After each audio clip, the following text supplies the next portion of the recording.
Control Is that room, may mommy? we start?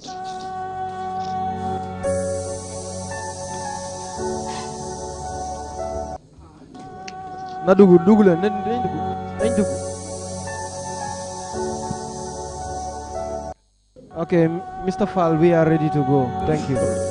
Thank you very much. Could you kindly show the witness on the screen, please?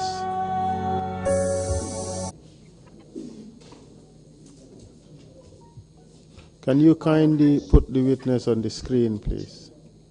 Thank you. Good afternoon, Mr. Barr. Welcome back. Well, We sincerely apologize to you for the delay. We had technical difficulties making this connection. And yet again, we sure. thank you for your patience and your willingness to support this process. All right. Thank you. Yesterday, you testified before the TRRC, and you talked about a lot of things. First, you talked about your career in the Gendarmerie from 1991 to 1994.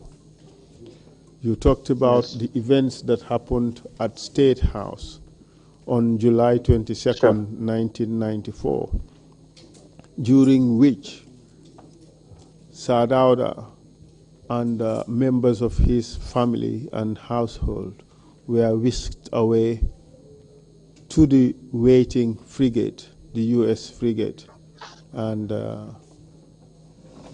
it sailed off first facing the State House in Banjul, and it sailed off to Dakar and arrived in Senegal on Sunday, the 25th of July 1994. You talked about Jawara being taken to Residence Medine, and yourself and a few guards and His Excellency the Vice President Alaji Sehu Sabali, or then Vice President Alaji Sehu Sabali, were taken to Hotel Taranga. You also talked about your departure from Dakar the next day. You went to Farafenye, and finally you arrived at Fajara. You talked about your 1 week detention by Second Lieutenant Dotfal. You also talked about your release from detention and being put on guard duty. You also talked about November 11th or November 10th, 1994, that evening, when you were ordered to go and take out arms and ammunition from the armory and put them in the vehicles. You did so together with a soldier called Madike Fall, and there was one Mustafa Fall in the armory. You talked about the events that happened after, when the soldiers at Fajara barracks received an attack from members of the junta, and you escaped and met up with Nyankabare, Sergeant Nyankabare, is it Landing Baji, and Katim Ture. And together you decided to go to the house of Landing Baji at Manjai Kunda. Does that summarize what you talked about in your earlier testimony? Yes, sir, and that's where we stopped. Indeed. Before we start, I just wish to remind you that you are under oath.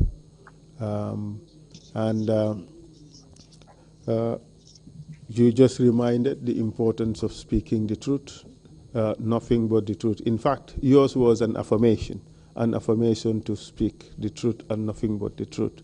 Do you still maintain that affirmation, sir? Yes, sir. Good. So can you continue from where you left off? What happened on your way to Manjai Kunda? Okay, so we decided, like I said, to go to Manjai Kunda at London Baggage compound up in Manjai. We got there in the morning, I'll say approximately around 7 o'clock in the morning. Now, at this point, Sergeant Kabare, being the senior man at that time, he asked us to wait at London Baggage compound with our weapons, that he is going to go back to Fajara barracks to figure out a way how we can get back to the camp with our weapons. And Now, the other, just a moment, sir, and the other individuals, Landing Baji and Katim Ture, do they remain with you at Landing Baji's house?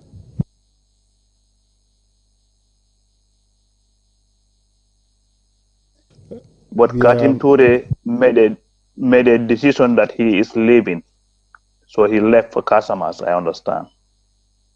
How about Baji? Baji was with me. So tell us about Baji. What was his rank? I believe he was either a lance corporal or a corporal.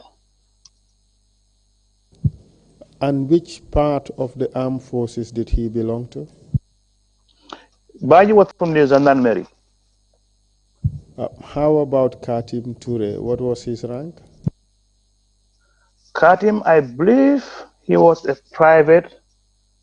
I can't remember. Katim, that was the first time I met Katim. That was the night that I met Katim Ture and Sergeant Yankabare. It was the first time I met them, that one night. And Katim Ture, which branch of the armed forces did he belong to? The Gambian National Army, GNA, with Kabare. With Kabare. Right. So Kabare decided to go back to Fajara barracks to figure out a way for you all to go back to the camp with the weapons. Is that your testimony? Yes. Time of the day did this happen? We got into Manjaikunda, it was about 7 in the morning. Because I remember when we got over there, there was an announced radio, the 7 o'clock news. They had announced this event that occurred that night. And, it was around 7 o'clock. It was 7 o'clock news was on.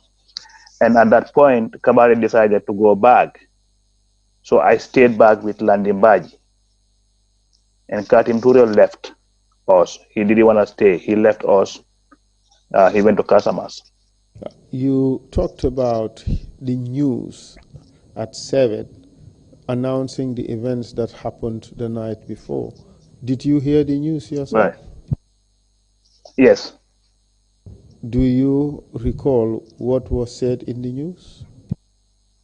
What I heard them saying is there was some soldiers that attacked the junta, that they wanted to, but those involved. Could you say that again? We missed a bit of what you said. You said the junta wanted to attack, yes? Sorry, the junta were attacked? The junta were attacked. They claimed that there was a coup attempt on them, but those people involved were killed during the fight. And at that point, they mentioned Lieutenant Barrow. Were you surprised by the announcement? Yes, I was surprised. What were you surprised about? I was surprised because I mean, at that point, I didn't know anybody died. And I was surprised when I heard the announcement.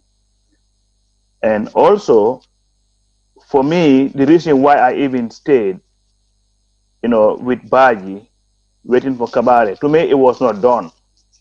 I didn't know it was going to just end like that. But, so I did not want to, leave. I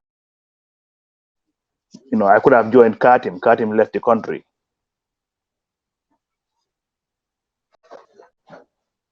I'm not sure whether all the commissioners did. But could you repeat what you said? You were telling us that you didn't think this was the end. Could you continue with that? Yes, I was thinking it wasn't gonna be the end. Um, and again, like I said in the my previous testimony, I did not know the plans that we are in place for the assault, but I was hoping maybe there'll be a backup plan. You know, like something happened. A reinforcement. Somewhere. But then at 7 o'clock news, when we had the news, we realized that basically, the people that had, went to Yundum, because Barwa himself was at Yundum, were captured. And so we waited for Sergeant Kamare, and he left us over there. Then me and Baji went to sleep. At that stage, were you satisfied with the information that was disseminated? Was it in fact true that your side attacked the junta? No, we did not attack the junta. They attacked us. Are you saying that that segment or that part of their announcement was in fact a lie? Yes. So there you were waiting for Sergeant Kabare and you went to sleep. That's what you just said, correct? Yes. Yes. And Yes. what happened after that? We went to sleep. Me and Baji went to sleep, and we were woken up by the family members. I guess they were cooking lunch. After they got done with lunch, they were to have lunch. So me and Baji came down. Could you We could had you lunch. take that again? They were cooking lunch and then what? Yes. Then they woke us up after they got done with the cooking for us to have lunch with them. And what happened after that? So we ate the lunch. After eating the lunch, we ate lunch, under a orange tree in the middle of the compound. We had a mat spread right there. So me and Baggy, that's where we lay down and we fall asleep again after lunch. And Go ahead. while we were sleeping, we were woken up, particularly Peter Singate is the one that woke me up. How did that happen? Okay, this is what happened. So Sergeant Nyankabare, I understand he used to work at the training school with Peter. So when he went back, he left us in Manjai, he went back to the training school. Okay, I was made to believe that Kabare, what he told Peter is that he have known some people that are involved in this, whole thing, and he know where they are with their weapons. Remember, he's the only that know where we are at this point. So he came back with them. So when they came back into the compound, they met us sleeping. Do you And know Peter, how many of them came? I believe it was 3 vehicles, 3 sedans. How many personnel? I cannot tell exactly how many people. Who But I was know the they came in commander 3. of the group? Peter Singate was the commander. He was the senior man. He was the officer in charge. So tell us what happened when they arrived. When they came in, Peter kicked me where I was laying down. So I opened my eyes. And he told me, roll around, soldier, turn around. So he made me lay down on my tummy, on my stomach. And at this point, they used my shoelaces, my boots. They took the laces out and they tied my hands behind my back. They did the same thing to Landing Badge. And in that group, apart from Peter and Nyankabare, do you recognize any of the soldiers? I recognized a police officer. he trained in barracks. His name was Lamin Jobate, I believe his name is. Could you Jobate. take back what you just said? You recognized a police officer. His name was Lamin Jobate. Did you say anything else about that? Yes. Please go his ahead. name was Lamin Jobate. And then what happened? Now I know this is Jobate because he trained at Fajara Barracks. Later on, he became, I guess, the made minister or attorney general or justice minister within the regime. That's Jobate I'm talking about. So, excuse me. Pardon me. Anyway, when that happened, so Peter asked, "Where are your weapons?" So Landing Baji is the one that responded because we had the weapons in a room in the compound they were building. They were having construction. There was an unfinished building in there. So we put our weapons in one of the rooms. So when Baji responded, he told them where the weapons are, but they hadn't got our weapons. So they put us in one of the Mitsubishi Gallants that they came with. Where in the vehicle were you placed? In the back. In the back seat, is that right? In the back seat, in the middle, yes, in the middle. So we had one soldier on each side of us, one on the window. They rolled their windows down. They rolled the window down, and they had somebody sitting down on the window, with his rifle on top of the vehicle, but their legs are inside. So they had one on each side of us. And that's how they transported us back to Yundum.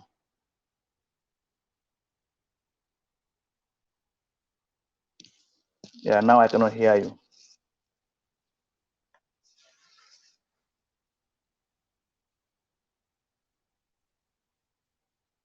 The connection. I can hear you Okay. quite well. Okay. Yes. Okay. Yeah, you are back. You are back. Yes. Wonderful. Were you beaten in the process?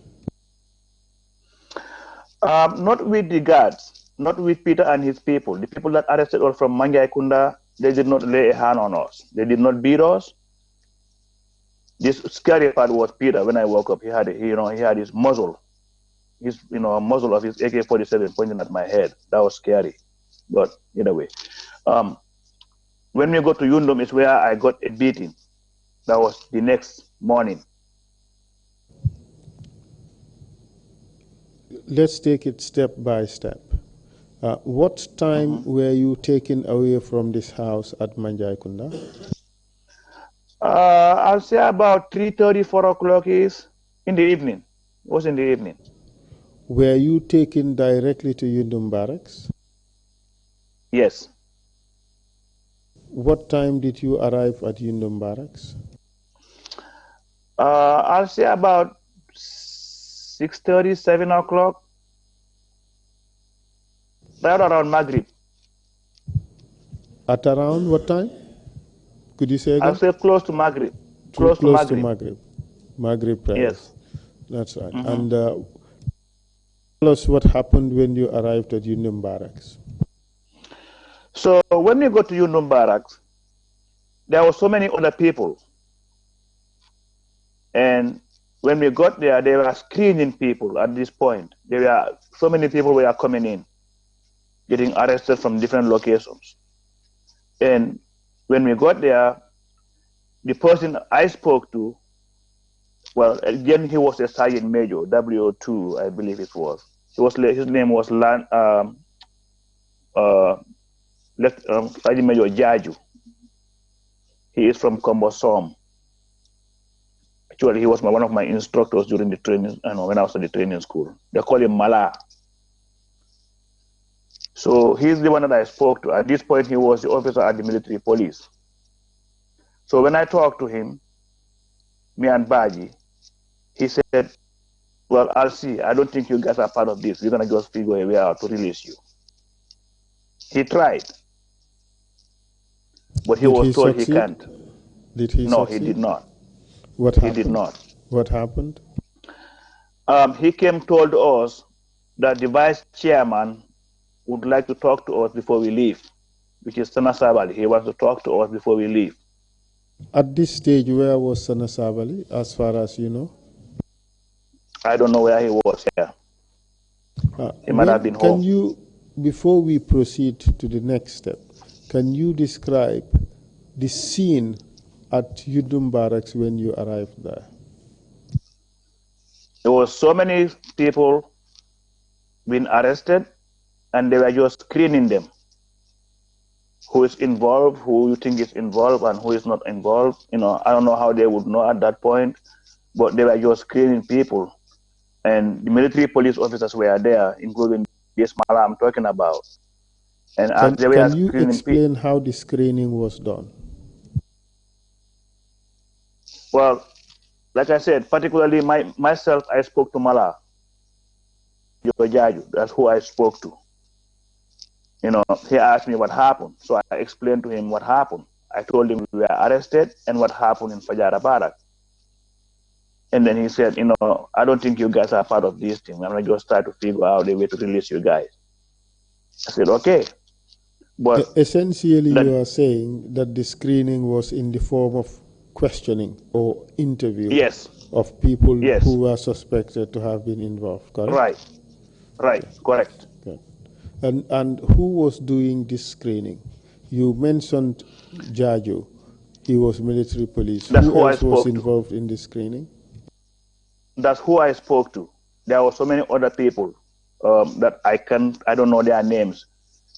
Remember, I'm from the gendarmerie, and most of these guys, like I said, with Kabari and Katim Turi, that night was the first time I've even, you know, seen them. So it was a force that was brought together, but the personnel don't know each other much. But Folks do opening you the gendarmerie have don't an have. idea which part of the army was involved in this screening? I know the military police were there. Okay. So you were screened by Jaju, and he said, yes, you have to wait for Sana Sabali. What happened next? And at this point, they said, since we're going to have to wait, they stripped us. They took our uniforms away. They had us undressed. They took our shirts. They took our pants. How about underwears? Just our underwears. We were left in underwears. Did you find another group of detainees there? Yes, in the guard room, in the cell, there were other detainees. How were they dressed? At this point, how were they? They were all in They were in their underwears. Were there any detainees who were stripped completely naked? I didn't see anybody stripped naked in the cell. The people that I was with in the cell, we all had you our all underwears. had That's all we had. underwears on? Yes. Okay. And what happened after you were stripped to your underwears? What happened after that? Then they took us to the cell, me and Landin Baji, to join the rest of the soldiers that were detained in the cell. Do you recall how many soldiers were there at this time? It was quite a bit. It was quite a bit. Give me an estimate. I'd probably say about 15 to 20 people. Apart from Landing Baji, did you know any one of them? 100% I know of them. Could you take they that were my again? badge mates. Could you take that again? Two of them, I'm 100% sure I know who they are because they were my badge mates. Who are they? Buba Jame, Lieutenant Buba Jame. He was my badge mate. Who else? Lieutenant Lamin Dabo, Mahmoud Lamin Dabo, was my badge mate. First took his badge. Did you know any other person there apart from those three people? Yes. Cadet Silla was there. Cadet Silla was there. Jibril Say was there. What was Lieutenant his rank? Jibril Say. What was his rank, Jibril Lieutenant say? Lieutenant Jibril Say. He was there. And the reason why I know about Jibril Say, his brother used to live in the same block with me in Fajara Barracks. Landin Say, he was a gendarme officer. And they are really tall. Their family, they are all tall. They're all the same height. They're really tall. And who I believe else? they have a sister. I believe they have a sister. If I remember right, her name might have been Iso. I met her too. She once came to visit the brother. They are all tall. And so I mentioned Cadet Silla. I mentioned Jibril Say. I mentioned Buba Jame. I mentioned Lamin Dabo. There are a few more other people. And Landing Baji, of course. And Landing Badge, yes. Yes, and who else? There are a few more other people in there that were taken out. I mean, let's not get to the taken out yet. I'm going to get back later. Landing Badge was there. Sidi Manjang was there. Sergeant Sidi Manjang. I guess he was. I believe he was a sergeant. He was from the Presidential Guard. Balo Sedikan was with us. Balo Sedikan, I don't know what was his rank then. He was also with the Presidential Guard. Who else? Mafuji Sonko. Mafuji Sonko was with us. Later on, Kabare joined us. Kabare was not there that night, but later on he did join us. And what happened after you were taken into that cell? We spent the night in that cell. Then in the morning, which is now the 12th, November 12th in the morning, Sergeant Major Jaju came back to pick us up from the cell. At this point, he took us to military police, their office, to go write, our statements. At this point, they were going into interrogations. So they wanted our statements. So he took me and Baggy to military police. After we got done with our statements. Who at the military police did you see? Jaju took us there. And there was two military police officers that I don't know their names. It was the first time I've seen them. They are from the GNA. He had each of these guys attend to one of us. One came with me. The other guy went with Landing by to take our statements. Did you give statements at all? Yes. How long did the process take? I'd probably say about 2 hours.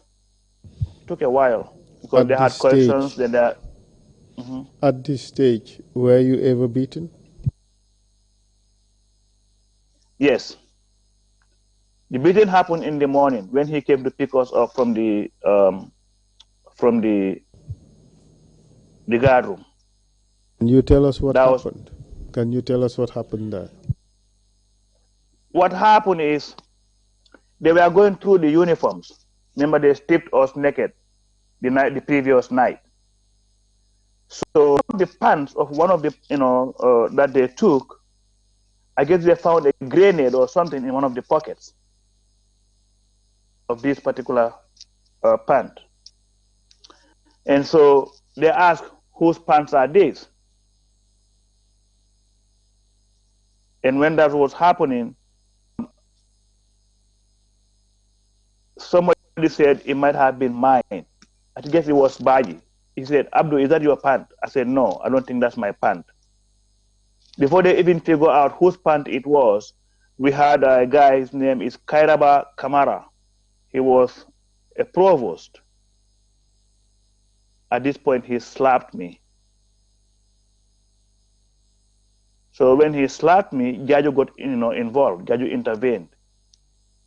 the military police officer who came to pick us up, he intervened. He's like, "Why are you hitting him?" And that's where that ended. That was the only time I was beaten. All along, I was been, in this whole thing. But that was the first time I got beaten. Then we went to military police for the interrogation. Was the issue of the pants resolved? That's where we left them. They were trying to find out whose pants are. So did they take it that it didn't belong to you? I guess. Since they hit me and Jaju got involved to stop Kairaba, that's where it ended. Nothing was said to me again after that. He just asked us, get in the vehicle, let's go. So you went for interrogation for 2 hours. After that, what happened? Right. Then on our way back to the cell, I'll say this is maybe around 1:30, 2 o'clock is. At this point, they didn't drive us. They made us walk. But they had guards. The military police personnel were escorting us from the military police office back to the cell. So we came down. As we approached the officers' mess, there was people there. As we got closer, we were able to see who they are and recognize who these people are.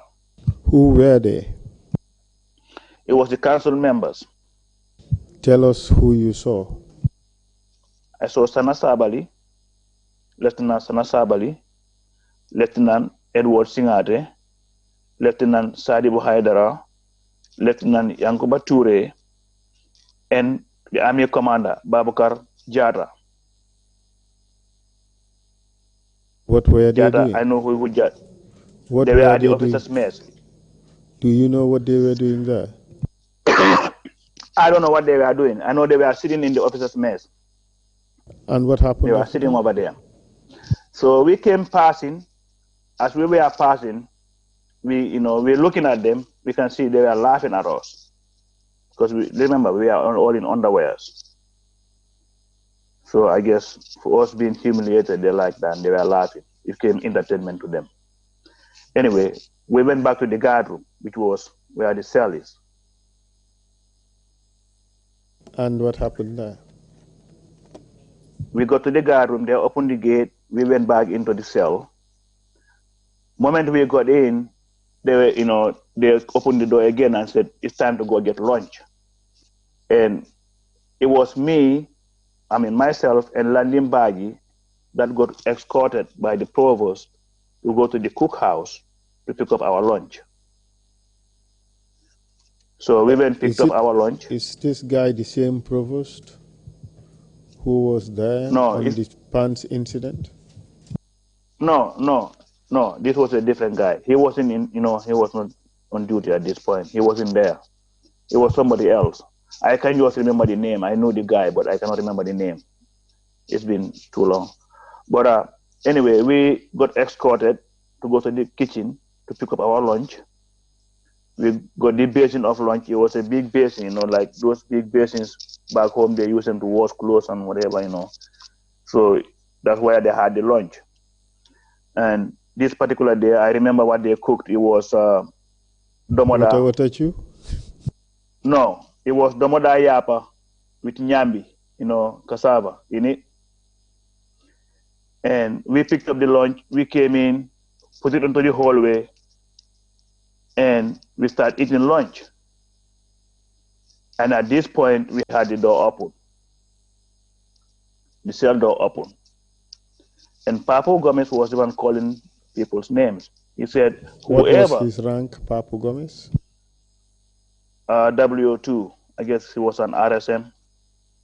Now, I believe right now he's a lieutenant colonel at the training school as we speak. You mean that he is currently a lieutenant colonel at the training school of the Gambia National Army, right? Yes. Papu Gomez. Yes. Proceed, if you want to please. read out the names. Did he have a list, or he was just calling the names off head? I believe he had a list. Because they had the door open halfway, and we were sitting down eating. So when they said it, we all stood up and the door opened. He said, whoever is an officer or a soon-to-be officer, come out. So he started reading the names. All the officers, Lieutenant Buba Jame involved, Lieutenant Jibril Sey, Lieutenant Lamin Dabo, Silla. There's few more other people. They're from the National Army.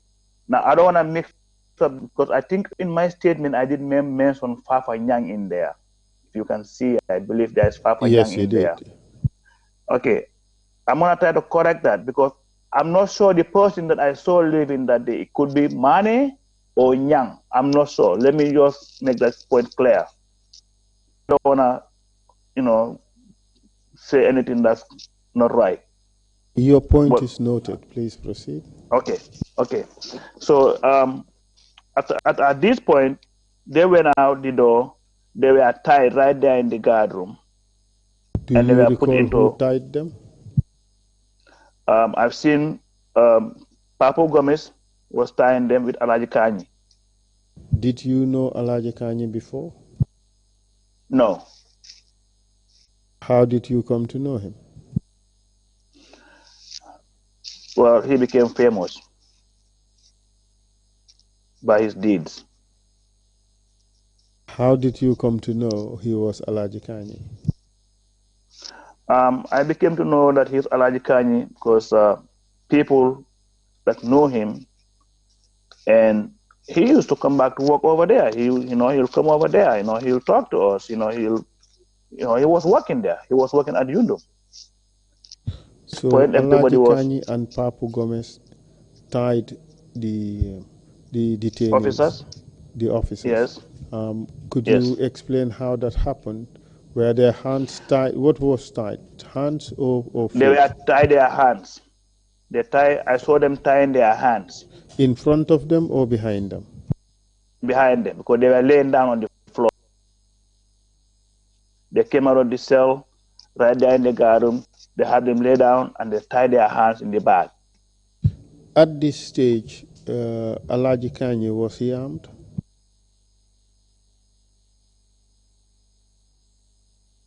I can remember. How about RSM Papu Gomez? I didn't see any visible arms on them. I didn't see. They could have been having maybe pistols, but not AK-47, not rifles. Do you recall how for me many to see. officers were removed from the cell?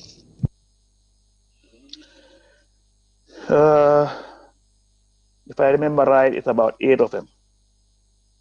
If I remember right, I might be wrong, but okay. Close to that. What happened after they were removed from the cell? They removed them, tied them in the guard room there, and then they put them in a vehicle. Do you recall the type of vehicle? So it was a Land Rover. Do you recall by any chance the registration number of the vehicle? GNA 111. How come you're still able to recall the number plate of that vehicle? Well, I don't know. I'll forget most of this stuff, but certain things just get stuck to my head, and I got it confirmed too because I wasn't sure if what I had in my head was still the same thing, and I got that confirmed. You're gonna get that person coming later on. And your testimony is that it was GNA 111. You Yes, said sir. it was a Land Rover. What color was the Land Yes. Rover, if you can recall? They were painted like military vehicles, like grays, green, I believe. Gray or green? Green. I believe it's green. All It right. was a green vehicle. Did you see the detainees being loaded inside that vehicle, GNA 111? When they went outside, I didn't have a vision that much at that point to see, because the guard room, where the guard room was and where we are, where they parked the vehicle, we couldn't see how they were getting in the vehicle. But them leaving. That again, but what? When they left, we saw when they were leaving. Okay, good. And Yeah. did you see them again after you see them leave? Yes. After about 2-3 hours later, they came back. And what happened when they came back? What did you see? When they came back at this point, they passed the guard room. They drove like going towards officers' mess. And that's where the kitchen is in the same area. They went drove past the officers' mess a little bit. There is some lime trees. Right beneath those lime trees, we saw them digging. Because when we saw them come back, everybody was curious at that point what was going on. And in the bathroom, in the cell, there was this cinder block that we were climbing on to be able to see through the window. They have these little tiny windows, for ventilation. We are peeking through that. Did you And at personally that point, peek through that window? yes, I What did. did you see? I saw men digging. Men from After where? they got Men from where? soldiers. I don't recognize the names. I mean the faces, because they are a little bit further than where we are. But we are digging. We can see them digging. And at this point, after they got digging, they had backed up the Land Rover close to the ditch. And at this point, they were just holding them by their legs and throwing them into the ditch. It was the lifeless bodies. Did you by any chance know how many dead people were thrown into the ditch? I can't tell. I don't know how many people. Maybe they took some of these guys. Were they all killed? I'm not sure. Did somebody, one of them maybe, I don't know. But they never came back into the cell. Whoever left that cell, that they never came back. And as far as you can remember, Lieutenant Buba Jame, Lieutenant Jibril Sey, Lieutenant Lamin Dabo, and Cadet Silla, those are the ones who were removed from the cell. They never came back. But 2-3 hours later, when the vehicle returned, you saw lifeless bodies being put inside a ditch. That's your testimony. Yes. Right?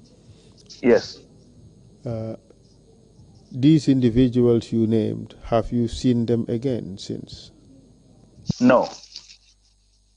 What's your assumption about what happened to them? What's your belief as to what happened to them?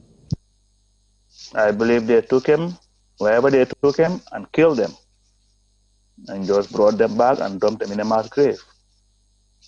So your belief is that those soldiers who were removed from the cell were the same soldiers who were buried in that mass grave, correct? That's my belief. That's my belief. Okay. All right. And what happened after that? So after that happened, that evening, they left, the council members with their guards. Okay. Now let's try to establish who was in that group. You said the council members. You mentioned earlier Lieutenant Sanasabali, Lieutenant Edward Singate, Lieutenant Sadibu Haidara, Lieutenant Yankuba Ture, and Army Commander Babu Karjata. Those are the people you named earlier, correct? Yes. Those are that I know they were there. They are more than that. Well, those are the people that I know for the fact they were there. Okay. So you said that the council members left with their entourage. Do you recall who were the soldiers they were with? If you just tell us all the names that you can recall. I couldn't tell at that point who was there, within their entourage, because I was already back in the cell. So I don't know who who was, I know is the junta. I mean the what do you call it? Pardon, council members with their orderlies. And now this afternoon, in the afternoon, I know I saw Babu Karjata over there. Was he there this time? I see him, but I know it was them that left with these people before before they were killed, and when they came back, it was the same entourage. So after they got dumped, I know they all left. And what happened afterwards? So at that point, we were all in the cell. For some reason, I guess everybody felt it. The whole camp got so quiet. Um, and it was just complete silence. It was like, it's hard to imagine, hard to explain. The sorrow in that place was just too much. And it does not matter if you are detained or if you are outside. Everybody was it was so sorrowful to know that had happened that day. It was a turning point for the country. But we were there, and then, While there at Hindum Barracks, did you witness any other soldiers being killed? no. You mentioned Efafanyang. Do you know what happened to him? That's what I'm saying. I'm not sure the person that I thought left the cell with Lamin Dabo, those officers I mentioned, if that was Fapanyang, because I didn't know Fapanyang facially, just like Cadet Silla, and what do you call him, Lieutenant Say. But I was with people that knew all these people. They were from the army. Particularly this guy that slapped me that morning. He did come to join me later. Kairaba was with us. Kairaba Kamara and Sergeant Yankabari, they all joined us later. Can you explain what that means? They all joined us later. Okay, so Sergeant Yankabari, after we had our statement taken over at the military police, and we came back and they had done those killings. After the military police went through our statement, they realized that Kabare was actually with us. So they arrested Kabare. Now, I believe he came in the next day, would have been on Sunday. They did the killings on Saturday. They arrested Kabare on Sunday, if I remember right, which was a blessing because at least we saved his life. Kabare was there. I believe if Kabare was there the day we got arrested, and he was took those officers to go, he would have been killed.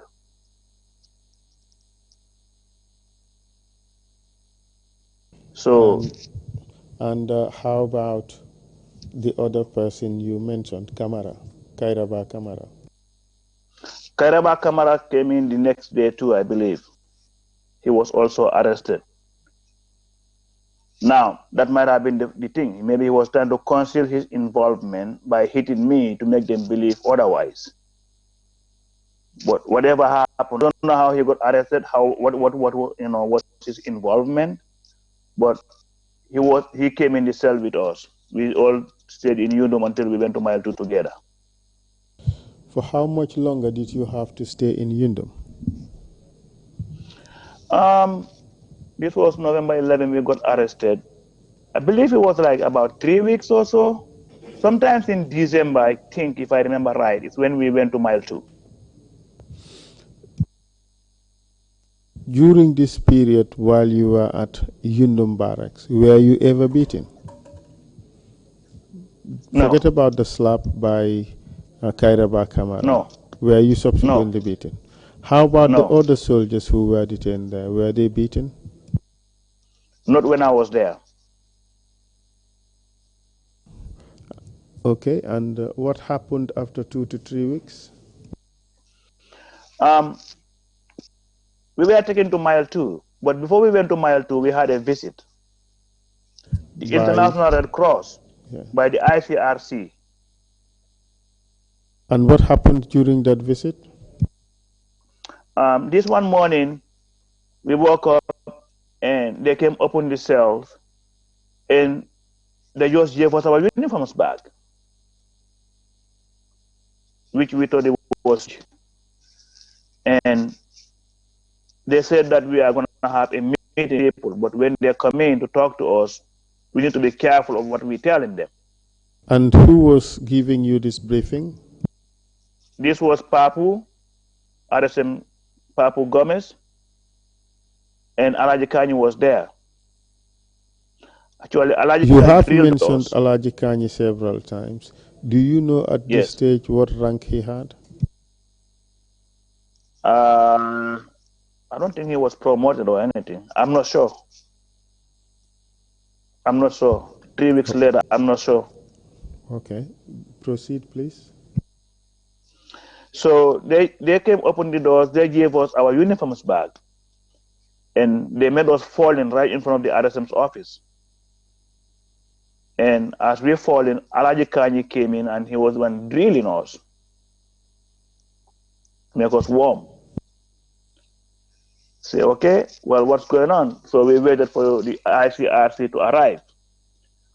But those people, when they arrived, we were already told that to be careful what to tell them. Who told you that? Because if Papu said that. He said, because when they leave, we're going to be with them. Them Papu and, and the soldiers. These people are going to leave. Did you consider that as a threat? It was a threat. And then what happened after that? But, regardless, at that point, where else we're going to go? We're already in jail. So I just, when it got to my turn, I just told them whatever I knew. But at this point, they had the ICRC. The ICRC. Yes, please proceed. And despite they have, a guard standing, there, right there, listening to what we were saying. We were on the armed guard, being interviewed by the ICRC. So after this happened, well, maybe they realized at this point they couldn't kill us, because while we were in the cell, we were told that they've got a day that they're supposed to come in to finish all of us, because they didn't want none of us to leave. That's the information we were getting when we were in the cell. Remember, we have guards. These guards will talk to us. And whatever they know out there, sometimes they're sneaking information. But either way, after the interview with the ICRC, we were taken to mile 2. This information that you may subsequently be killed was received through the guards, right? Yes. Okay, proceed, please. Okay. Then we were taken to mile 2. We got to mile 2, we were taken down to security wing number 1, solitary confinement number 1. At this stage, did you retain your military uniforms from the day the ICRC visited? Yes. Proceed, please. So when we went to mile 2, that's all we had on us, our uniforms, which is the shirt and your pants. That's it. Any shoes? So, did you have your military shoes? Yes, I had my boots. All right. That's the only thing you have. Can you tell us how you were processed when you arrived at mile 2 prison? When we got to mile 2 prison, they took us down to their main office. So whatever we had on us, being either a juju, wallet, whatever you have, they take everything. Were your personal items recorded? They could have recorded it. I never got anything back when I left. Do you see them recording whatever it was they were taking from you? No, I didn't see them writing. anything. At this No stage, paper. did they tell you why you were being detained at Mile 2 prison? No. Did they give you access to a lawyer? No. So your processing entailed being taken to the office and being asked to surrender your personal belongings. Yes. Apart from that, did they do anything to you to suggest that you are being formally accepted into the detention center? No. Having surrendered your personal belongings, what happened next? Then they took us inside the the prisons. Security wing number 1, you said. Security wing number 1. Yes. Okay. And how many of you were in that group? I believe it was 8 of us that was taken to that side. Do you recall who they were? I know I was with Landimbaji all along. Landimbaji was with me. Mafugi Sonko was with us. I believe Kairaba, no Kairaba, Balo Sedikan was with us. Baseni Jamme was with us. Sajin, what do you call him? Sidi Manjang. Sidi Manjang was with us.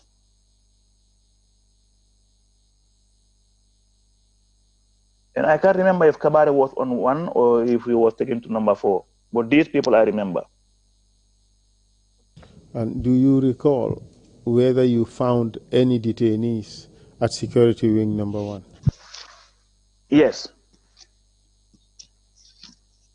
At security wing number 1, we found AIG Chongan, Ibrahima Chongan, RSM Jeng, and Mamad Cham. What was his rank, Mamad Cham? I think he was a captain. Captain Mamad Cham. Okay. And tell us, what were the conditions of security wing number 1 at this time? Well, okay, when we got to security wing number 1, we had these 3 people over there. It has 12 cells. So I believe it must have been 8 of us, or maybe 7. I can't remember. But it was that place had 12 cells total. So we got in there. They'll assign us, they assign us our cells. We get in, and they lock the doors. Inside the cell, you had a chamber pot, and you had, a wooden plank put on top of 2 concrete blocks on each side as if, the foundation of your bed. To your plank, the wooden plank is your bed, and you have like I said, your chamber pot and a bottle of water. What was the ventilation like in your cell? Not great. Well, the cell that I was in, I believe, if I remember right, is cell number 7 of security number 1. So the ventilation is poor. It's really bad. How about lighting? And there's no light inside. There's a light inside the hallway. The hallway, there's a big fluorescent bulb right at the hallway. But inside the cell, there's no light. So the only way you can see is through when your door is, when they lock the door has like a little window thing on top of it. So that's where the light comes in through, so you can see inside your cell. Other than that, you don't have no light in there. It's just an opening on the top of the door. How about bed and bedding? We didn't have anything. Basically, the way we came in, that's how we stayed. I know personally, I didn't have nothing. I didn't even have a blanket. I didn't have a blanket. I didn't have a pillow. How about mosquitoes? Tell us the conditions there with regards to mosquitoes. Too bad, really bad. Remember, mile 2 is sitting at a swampy area. You have, all those mangrove swamps, stagnant water standing all over the place, and mosquitoes, they just do whatever they can do to you. If you survive it, fine. If not, you have to How deal about with it. rats? A lot of them. A lot of them. Especially if you eat, you better not, eat, what do you call it? The head of your fish, head of the fish that they'll put on the cherry or on the rice, whatever they make at that point. If you have a leftover of fish, like the bonga fish, the head, you and that inside the cell, you cannot sleep. The rats will just, they'll swim into your cell. They're trying to eat that. Man. Yeah, it was bad. Bad, really bad. How about the food? What was it like? Food is terrible. Food is terrible. Really terrible. So you'll have either pap or tea. Yeah, tea is like this kinkiliba or what they call silin nyamo. Not enough sugar. And if you're lucky, you have like, half a loaf of bread for breakfast, or porridge, if that's what's decided for breakfast. And lunch, you'll have rice, with either a piece of meat or, a piece of fish. And in the evening, it's cherry. Cherry is the dinner. But with the cherry, they'll ask, do you want it wet or do you want it dry? Most of us will take it dry because you have to wash it to be able to eat it. This was, what the Manding course called dofeo. Dofeo. I don't know how to say it in English, but it's the reminiscence of where after you pound the couscous, the thing that you're supposed to throw away. That's it's like inside your cherry. So you got to wash it if you want that out, and then you let it sit, and then you scoop it on top of your, and then, eat the rest of it.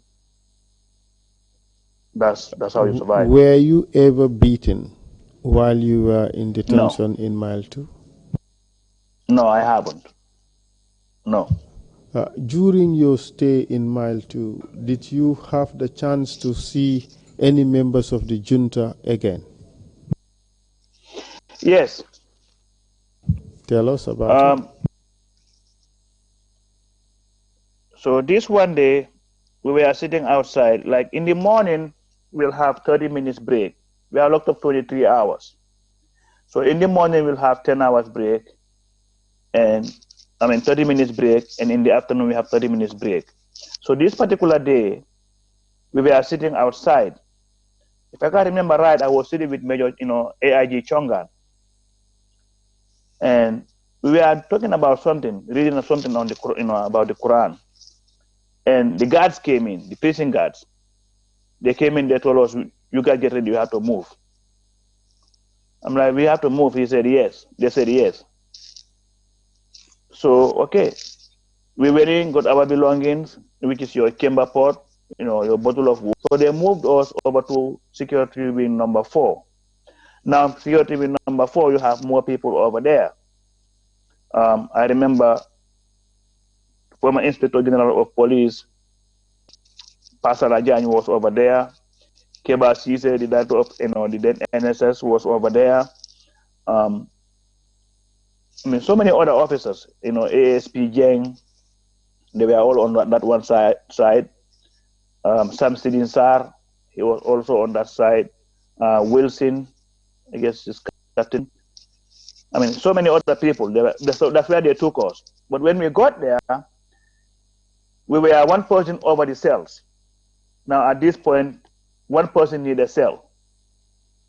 So they put me and Landing Baji again in one cell. See how me and Baji are into this thing since from day one. Even in mile 2, we had to share a cell. So we were in that cell until one fine day. Actually, before I go to that one fine day, I'm gonna narrate to you what happened to me in security with number 1 before I move over to number 4. So when we were in number 1, I had a toothache. Can you hear me? Yes, go ahead, Mr. Witness. Go ahead, please. Okay. I had a toothache for like a week, and I've been complaining about my tooth. It got infected.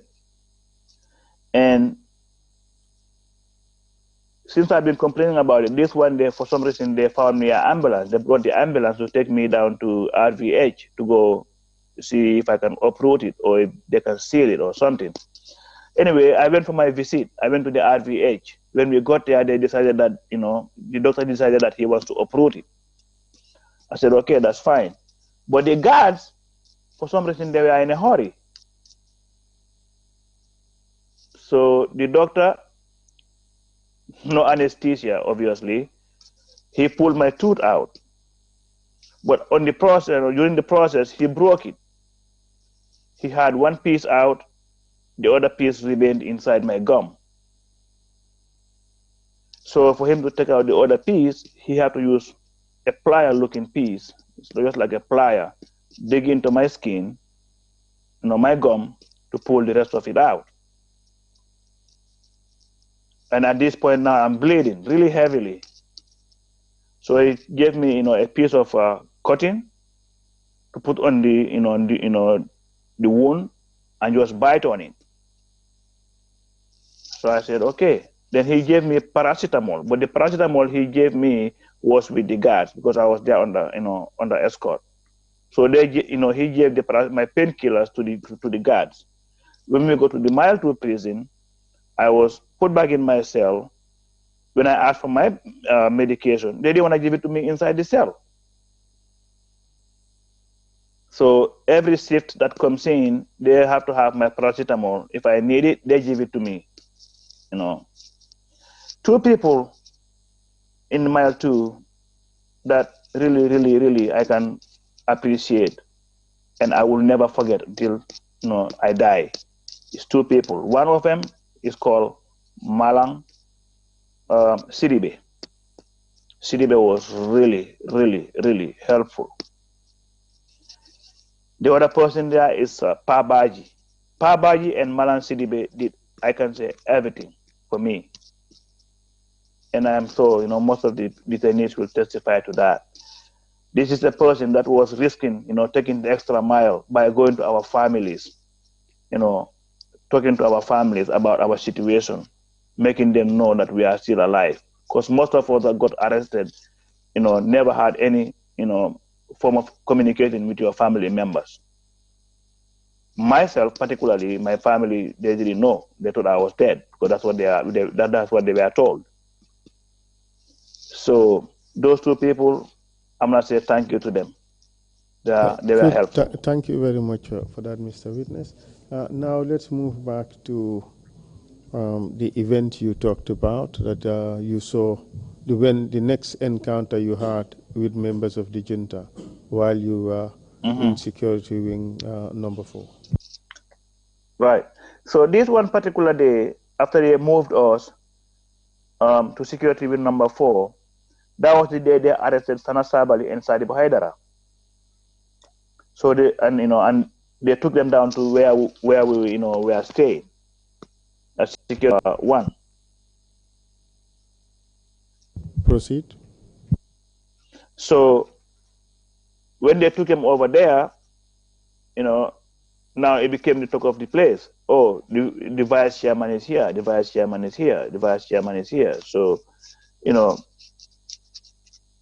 and we, I guess they were having interrogation. They were interrogating them of whatever, just like they did to us. But theirs was bad. I would prefer to die than to go through what they went through. Who was interrogating them? Edward Singate will come in with his guards, and the person that I know was involved in that was one of my instructors. What was his name? Alaji Martin. What was his rank at this time? He was a sergeant, I guess. Sergeant Martin, we call him, or I cannot remember, but he wasn't an officer by then. Because I know he trained me at the training school. How do Then you he know was a senior, he was an NCO. How do you know he was involved in this? So he was involved. He was involved. He was there. How do you know he was involved? Well, I know he was involved. So a few things with Martin. You know, if he wasn't involved, they wouldn't be crying. I saw Martin with a hammer. Martin passed us at security number 4, walking towards security wing number 1. He had a hammer at this one point. Was he alone at the time you saw him? No, he was with Peter Singate and all their guards. Do you mean Peter Singate? You earlier mentioned Edward Singate. Let's have that. They were all there. Peter was there. Peter comes in when Edward comes in. Peter and Edward, they are so close. You know, they are brothers. Anywhere Edward goes, Peter goes. What was the rank of Peter at this time? Lieutenant.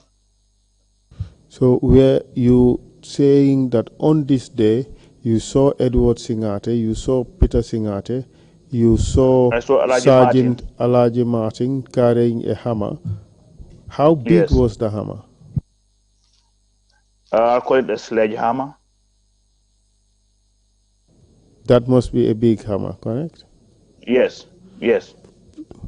And did you see any other soldiers with them? I recognize Alfuseni Suso. And who else? Alfuseni Suso, what was his rank? You know, I think he was a private. Who else did you recognize, if any?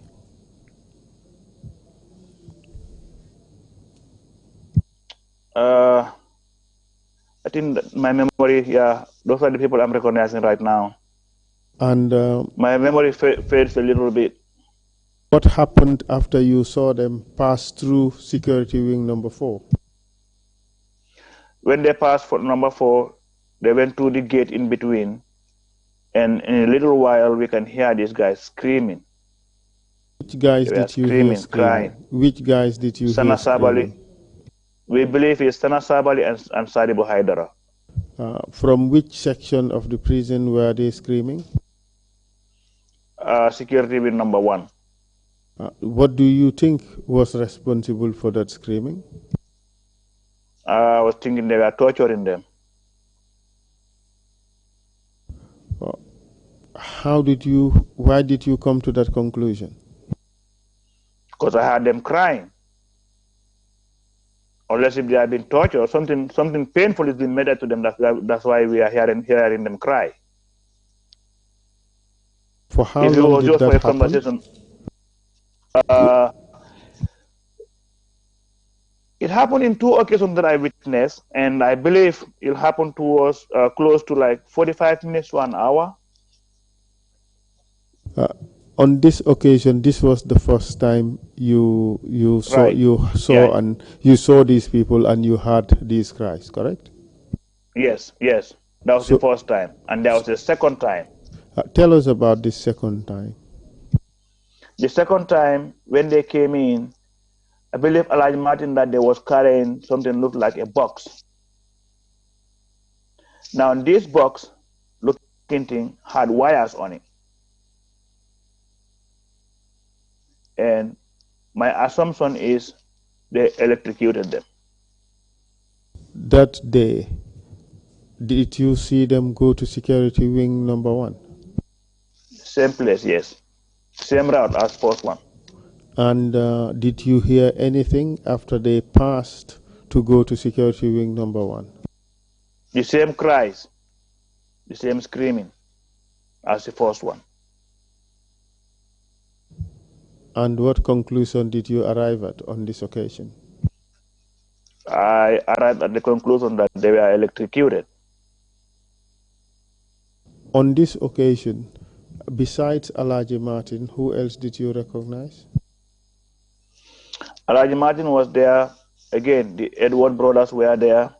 Peter and Edward and their guards. You mentioned Suso earlier. Was he there on this Yes. occasion?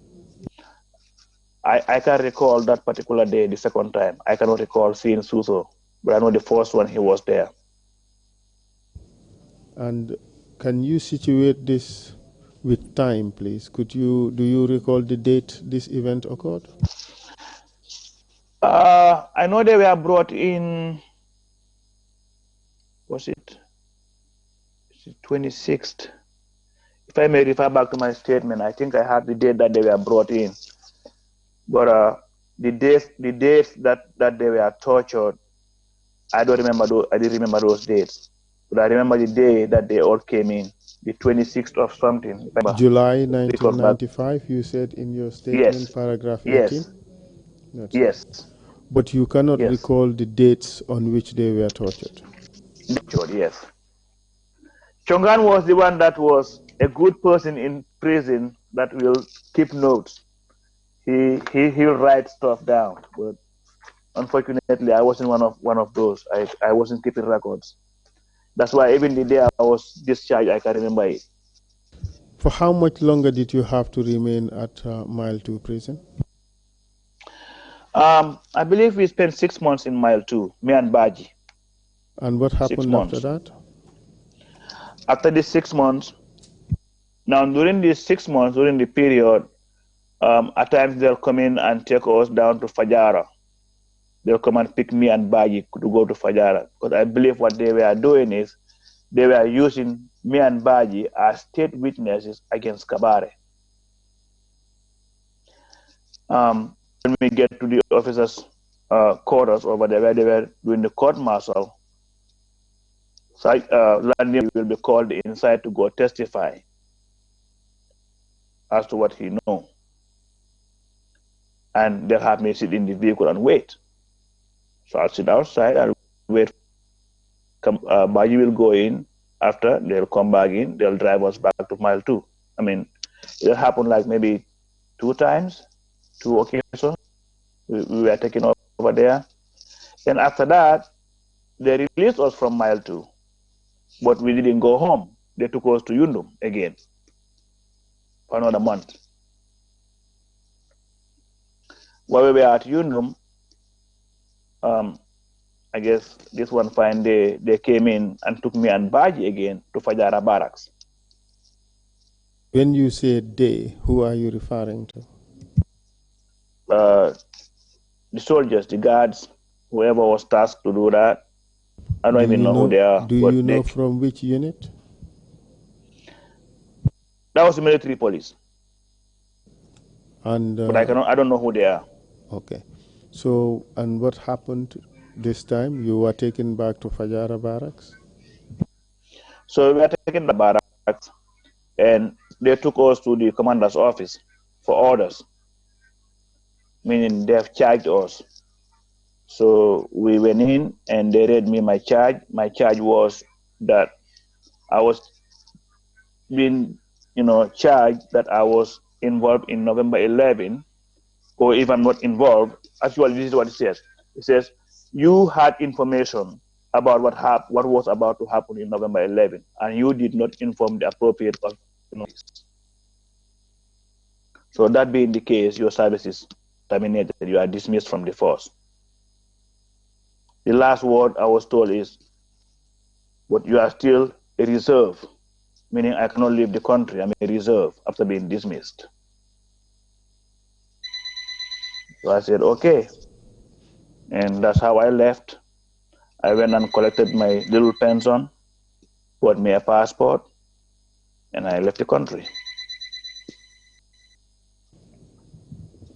And that was the end of it for you, correct?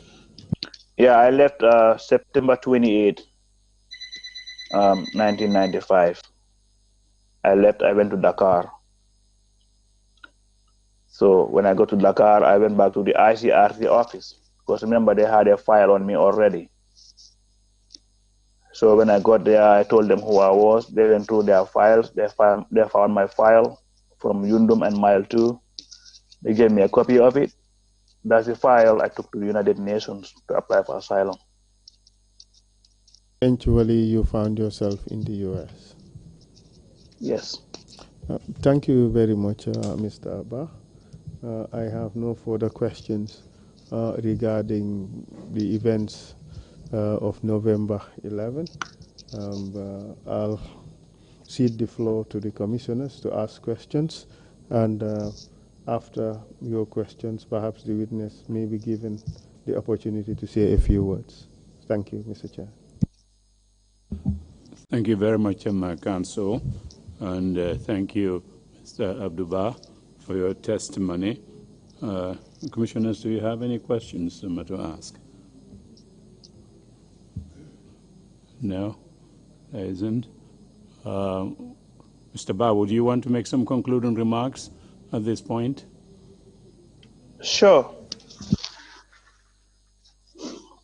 Yeah, my conclusion will be an appeal. And this appeal, it's gonna go to Gambians. We have gone through a lot.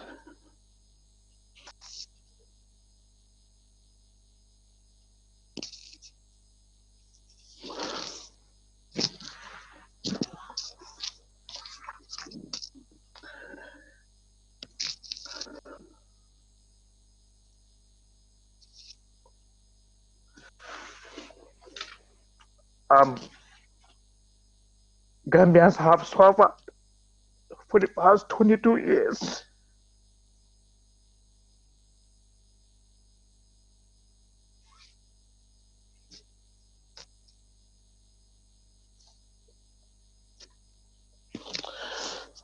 I'm sorry, I didn't mean to cry, but Take your time, Mr. Ba.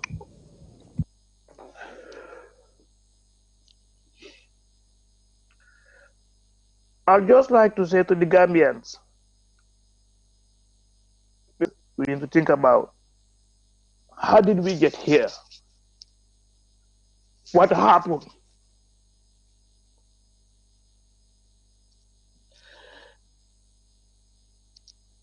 My memory is serving me well. From the junta from 1994, all their claims, the reason why they did what they did, it's all pointing to few things, which is one, corruption, two, nepotism, three, tribalism, and being Gambians, I think we know the root cause why we are here. What I'm going to appeal to every citizen is let's try to disagree, to disagree. Let's not use violence to try to solve our problems. It's nowhere. It's happening today. Remember, I still have people that I talk to in the army. I do. The problems that they are facing right now are the same problems that they were crying about since 1994. It's still there. It didn't go nowhere. Now, I know it's hard to certify a human being, for sure. But can something be done about this? When I was serving, we used to go to the cookout and get our lunch, dinner, and breakfast. Yes, it wasn't the perfect thing, but we were having food. Right now, as we speak today, my understanding is they give them a monthly feeding allowance, $480. Excuse me.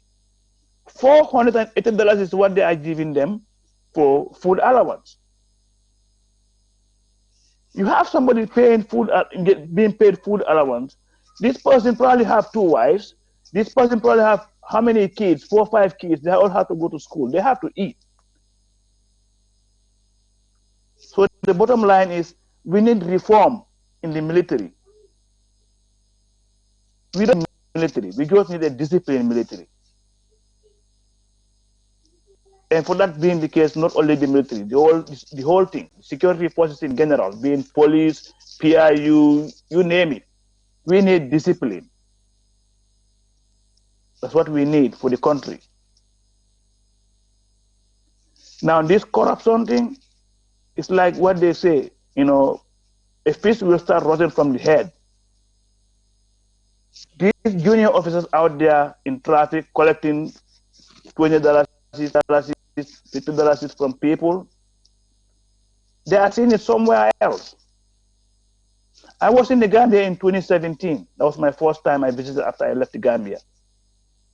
What I saw in the Gambia is unbelievable. That's not right.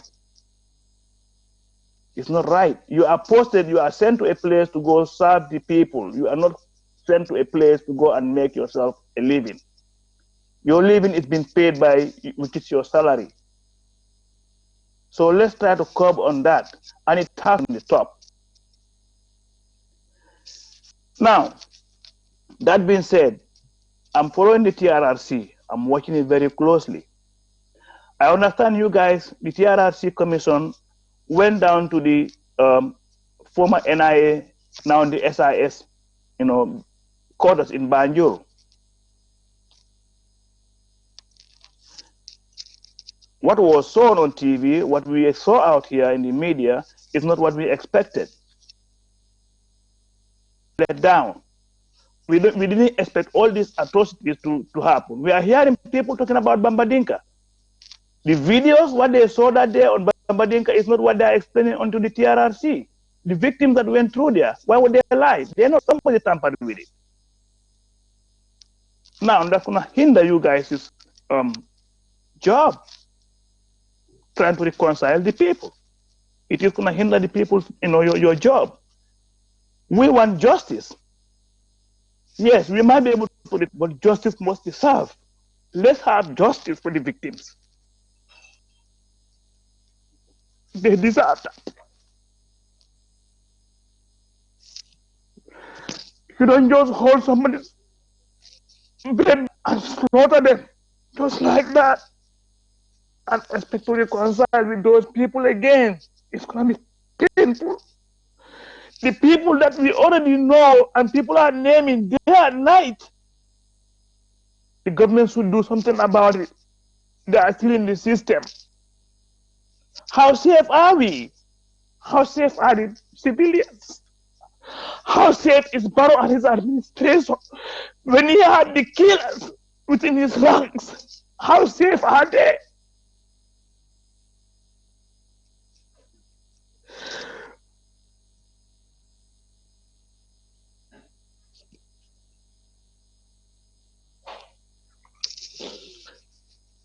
All we can do as Gambians, especially in the diaspora, is to talk. We are seeing it, we are living it, we know what is going on in the country.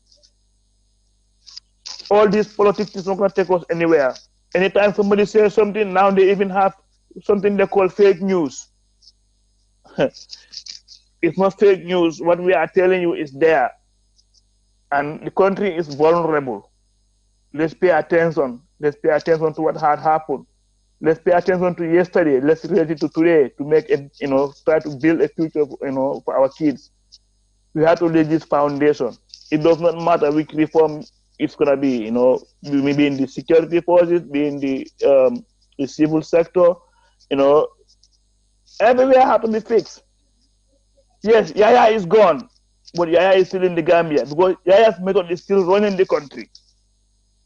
It is. How can the perpetrator in charge of your evidence, you expect to lock that person? Really? It's not going to happen. It's not going to happen. You cannot let the perpetrator be in charge of your evidence. It's not going to happen if you want to lock that person. It's not. Now, back in my testimony, if you can see, I was having a backup plan. Why do you think I escaped it? Yes, Allah is there. I believe that. But an effort was done. Because when they looked at my record, they saw that I was on duty at Fajara Barracks. That saved my butt. It did save my ass. If when they were doing the interrogation, they didn't see that I was on duty that November 11, I'm a lance corporal. They wouldn't care. These people were just blood, they were thirsty with blood. All they wanted to do is just to kill. And that's what they just did. And that's why I mentioned Kabare. Basically what happened, that saved his life. It bought Kabare time. If Kabare was there the day they took these people, they would have killed Kabare. Yes, I might see it as he turned me in. No, he didn't. It saved me and saved him. Kabare could have been arrested that morning. We will go to Yundum to meet those officers in that cell. When they came to take him out, we would have been all in that, in that vehicle. We would have been all slaughtered. So Kabare, I don't have anything against Kabare. I don't have any grudges against Kabare. It's fine. He did what he had to do to survive. And luckily we all did. But Gambia, let's look at the root cause. We know what the problem is. We are seeing the problem. It's still there. Let's fix the problem. If we don't fix the problem, I don't care what kind of military we're going to have or security forces we're going to have in the Gambia. They're not going to stay there forever. We can't even afford it. ECOMEC is not going to stay in the Gambia forever. We're not going to be able to afford it. President Barrow, since he took over office to today, he never had any army barracks. If you don't build that relationship with your security forces, what do you expect? Masane Kinde can talk his talk. You guys saw what happened July 22nd. It was the junior officer that did all these things. Said Dabo came and told you guys. It was how many people of them that ran the Fajara barracks over? They were not officers. They were junior ranks. And one other thing I'm going to appeal, and this is not just to the government, with your able help, the TRRC, let's help those people in the country. Let's help them out. Out here in America, there's a name for it. They call it PTSD, post-traumatic disorder. It's affecting a lot of people in the Gambia. It's affecting them. If you look at Seth Dabo the other day when he testified, that guy is not well. He needs help. And there's many more like him in that country. So let's help each other. Let's forget about individual interests. We have a country to build. Let's put it together, join hands, and lay down a better foundation, for our kids tomorrow. With that, I'm gonna say thank you very much for having me on. I appreciate your time, and thank you very much. Thank you very much, Mr. Ba. We do share your pain, and the country does share your pain. But thank you for those very wise concluding remarks. And our task, the mandate given to us by the National Assembly, we will do our best to deliver on that task. Thank you very much for your testimony, and thank you for the late hours that we have for you, or early hours in the middle of the night, early morning for you. But again, we owe you a debt of gratitude, and thank you enormously for your testimony. Thank you. Thank you. And if you want to give me 1 second. Please go ahead. I just have this on a Facebook page of a friend, and I feel like I want to share it as my conclusion. After this, I'm not going to say anything. And it reads, I am for the truth, no matter who tells it. I am for justice, no matter who it is for or against. And this is a quote from Malcolm X. Thank you, Gambia. Thank you very much. The slogan behind us says, "The truth shall set you free." I hope we all end up being freed. Thank you enormously for that. The next meeting of the Commission is tomorrow morning at 10 o'clock. Be here. Just to tell you that I'll be away for about 5 days of the meetings of the Commission. I'll be going back to New York to do my annual checkup. I tried to postpone it so many times. The doctors say, "Nothing wrong with you. Please come down. We have to do it right away." But our very able Deputy Chair, Adelaide Sose, would chair the meetings tomorrow and Thursday, and then the break between the break that we are taking between the second and the third sessions, that's when I want to take advantage and then just do the travel. The first 3 days of the third session, which begins on the 11th of March, that's the 11th, the 12th, and the 13th, I wouldn't be around. That would complete the 5 days that I would be away. But I'm sure Adelaide would run the situation, the Commission, very well indeed. But again, thank you all very much. We would meet again on tomorrow morning, and Adelaide would be in the chair. Thank you all very much indeed. If there are no other points, the meeting is adjourned.